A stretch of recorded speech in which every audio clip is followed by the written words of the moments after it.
मुझे बड़ी अफसोस से कहना पड़ रहा है कि हिमाचल प्रदेश में 2 और कोरोना वायरस पॉजिटिव केसेस निकले हैं।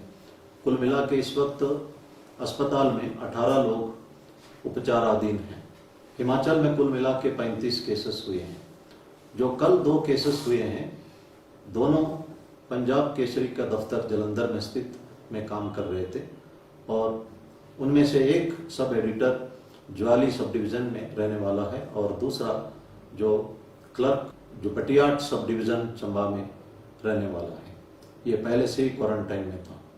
जो पंजाब केसरी के सब एडिटर्स दोनों जो सब्जी के ट्रक से बैठकर हिमाचल के अंदर आए, अपने घर चले गए, इन दोनों के ऊपर हमने FIR दर्ज किया है और जो ड्राइवर्स इनको लेके आए हैं इनको भी इन्हीं FIRs में मुलजिम बनाया जाएगा। और मैं एक चेतावनी तमाम ड्राइवर्स को देना चाहता हूं जो एसेंशियल कमोडिटीज में इन्वॉल्व हो या जो कार्गो ट्रैफिक में इन्वॉल्व हो। ये अगर किसी दूसरे राज्य से व्यक्ति को अंदर लाने का प्रयास करेंगे उनके ऊपर FIR होगा और जो अंदर आने का प्रयास करेगा उसके ऊपर भी कड़ी कार्रवाई होगी। इसलिए ये भारत सरकार का आदेश का सब पालना करें। प्रधानमंत्री जी ने अनुरोध किया है कि जो जहां है वहीं रहे और किसी भी राज्य इस वक्त इंटरस्टेट मूवमेंट नहीं कर रहा है। ये भारत सरकार का कानून भी है और इसलिए जो बेहतर आपको ये होगा कि सोशल मीडिया में हर कुछ लिखना या हर किसी को टेलीफोन करने से बेहतर है आप जो समाधान पोर्टल है भारत सरकार का, इसमें आप अनुरोध कर सकते हैं, अपना सुझाव भी दे सकते हैं। और मैं ये कहना चाहता हूं कि जो लॉकडाउन पीरियड हमारे लिए आत्ममंथन करने का एक सुनहरा मौका दिया है। मैंने कहा था कि नेल्सन मंडेला 27 साल तक जेल में रहते बहुत डिवाइन क्वालिटीज डेवलप किए, वो जेलर्स को माफ कर सके और एक कंटेंटेड लाइफ जी सके। और इसीलिए महात्मा गांधी जी ने भी कहा है, you be the change which you wish to see in the world. His holiness Dalai Lama ji ने भी कहा कि विश्व शांति के लिए हर एक इंसान में बदलाव आना है। ये बहुत मुश्किल है लेकिन इसके बिना कोई ऑप्शन भी नहीं है।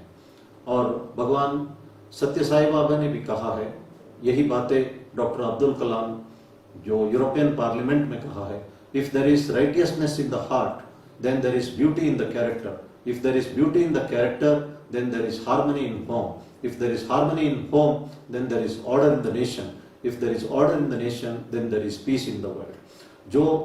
जो घर की शांति के लिए हमारे अंदर का अच्छापन होना जरूरी है। मैं कहना चाहता हूं कि दूसरों का व्यवहार के लिए हम अपने आप जिम्मेदार होंगे। मैं एक एग्जाम्पल देना चाहता हूं। एक सास और बहू आपस में इनकी नहीं बनती, रोज एक दूसरे को टॉर्चर करना, गालियां देना चलते रहा।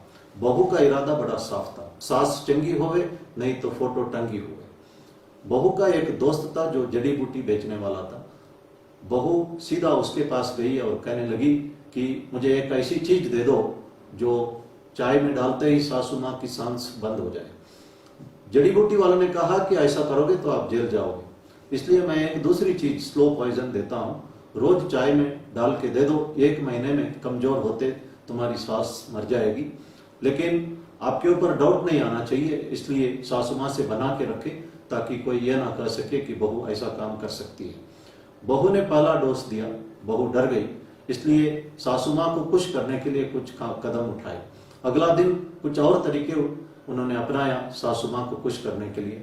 1 हफ्ता हुआ तो सासू माँ कहने लगी मेरी बहू बहुत अच्छी है, मुझे गलतफहमी हुई है। 15 दिन हो गया तो सासू माँ कहने लगी कि मैं किस्मत वाली हूँ कि इतना अच्छा बहू मुझे मिली है। जब 25 दिन हो गया कि सासू माँ बहू का काम बहू सासू माँ का काम करने लगे। जब 30 दिन हो गया तो सासू माँ और बहू एक दूसरे से आधा घंटे से ज्यादा छोड़ नहीं सकते, इतना प्यार मोहब्बत आपस में हुई। बहू सीधा उस जड़ी बूटी बेचने वाले के पास गई और कहने लगी कि मैंने आखिरी डोज दे दिया, कल सवेरे सासू माँ मर जाएगी और लेकिन मैं उससे इतना प्यार करता हूं कि मैं उसके बिना जी नहीं सकती हूँ, आप कुछ तो करो। जड़ी बूटी वाले ने कहा कि ये मुझे शुरू में ही पता था, इसलिए मैंने शुरू में ही तंदुरुस्ती का टॉनिक दिया था। आपकी सासू माँ रोज से रोज जो है तंदुरुस्त होती जा रही है। हमने इस कहानी से यही सीखना है कि हमको जो अंदर अपने अंदर जो है मंथन करने की जरूरत है।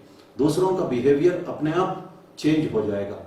और जो अगर हम किसी के बारे में बुरा कहते हैं, हमारे अंदर बुराई डेवलप होता है। अगर हम अच्छा बोलते हैं तो हमारा अंदर अच्छापन डेवलप होता है। अच्छा बुरा इस बात पर निर्भर है हम दूसरों के बारे में क्या कहते हैं। और इसीलिए विवेकानंद ने कहा है कि दूसरों में हम बुराई इसीलिए ढूंढते हैं कि वही बुराई जो है हमारे अंदर है। और महात्मा गांधी ने 3 बंदरों का एग्जाम्पल दिया, जो बुरा नहीं सुनना, बुरा नहीं देखना, बुरा नहीं बोलना। हम इसको डेवलप करें, हम अच्छा ही बोले, अच्छा ही सुने, अच्छा ही देखे, अच्छा ही सोचे और अच्छा भी करते रहे। और एक दूसरे को तारीफ करना हमारा आदत होना चाहिए। और आपके बच्चे अगर अच्छा मार्क्स लेते हैं या अच्छा ड्राइंग करते हैं, हम जरूर तारीफ करके प्रोत्साहन करना चाहिए।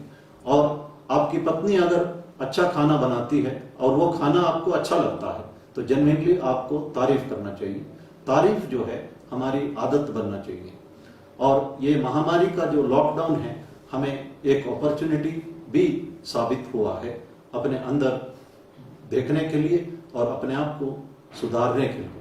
दुनिया भर इस वक्त लोग अपने घर में बैठे हैं, करोड़ों लोग आत्ममंथन कर रहे हैं।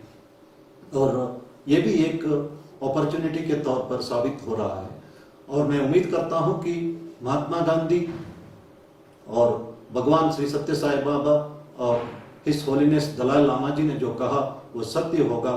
जो महामारी के उपरांत का दुनिया बेहतर होगा। धन्यवाद। जय हिंद।